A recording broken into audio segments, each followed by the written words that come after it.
വിശുദ്ധ അഗസ്റ്റിൻ. കടിഞ്ഞാണില്ലാത്ത യുവത്വത്തിന്റെ ചോരത്തിളപ്പിൽ വിശുദ്ധ അഗസ്തീനോസ് എല്ലാ തരത്തിലുള്ള ജനിക ആസക്തികൾക്കും അടിമയായിരുന്നു. അവന്റെ അവിഹിത വീഴ്ചയുടെ ഫലമായി ഒരു ജാരസന്തതിയുടെ പിതാവായും അവൻ തീർന്നു. മനക്കേസിയം തുടങ്ങിയ പല പാഷാണ്ഡതകളുടെ പുറമെ പോയെങ്കിലും അവസാനം വിശുദ്ധിയായ അവന്റെ അമ്മ മോനിക്കയുടെ കണ്ണീരൊഴുക്കിക്കൊണ്ടുള്ള പ്രാർത്ഥനയും കഠിന തപസ്സും ഫലം കണ്ടു. പല സിദ്ധാന്തങ്ങളുടെ പുറമെ പോയിരുന്ന അവന് അവളുടെ പ്രാർത്ഥനയാലെന്ന പോലെ വേദപുസ്തകത്തിലേക്കും വിശുദ്ധ അംബ്രോസിന്റെ പ്രസംഗമഞ്ജരിയുടെ പാരായണത്തിലേക്കും ദൈവാത്മാവ് തിരിച്ചുവിട്ടു.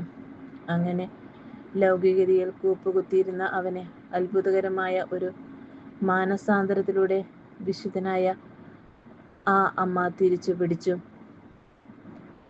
391 അവൻ ഒരു വൈദികനായി, 396 ഒരു മെത്രാനായും.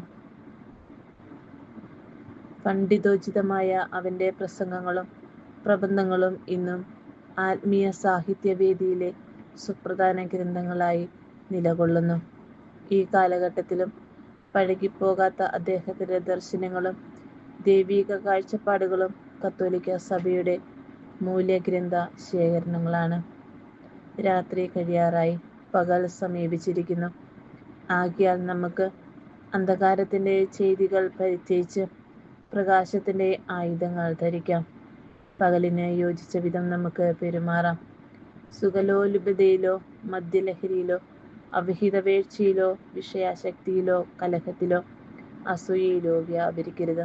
പ്രത്യുത കർത്താവായ യേശുക്രിസ്തുവിനെ ധരിക്കുവിൻ. ദുർമോഹങ്ങളിലേക്ക് നയിക്കത്തക്ക വിധം ശരീരത്തെപ്പറ്റി ചിന്തിക്കാതിരിക്കുവിൻ.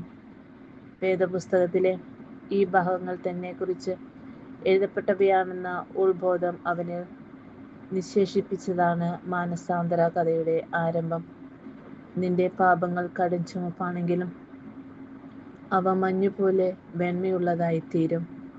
ഏശയ്യ 1:18 എന്നൊക്കെ പറയുന്നത് വിശുദ്ധ അഗസ്തീനോസിന്റെ ജീവിതത്തിൽ അന്വർത്ഥമാകണമെങ്കിൽ ഓരോ പാപിയോടും തിരിച്ചുവരവിന്റെ പാതയിലേക്ക് തിരിച്ചുവരാനുള്ള ഒരു ആഹ്വാനമാണ് വിശുദ്ധ അഗസ്തീനോസിന്റെ ജീവിതകഥ.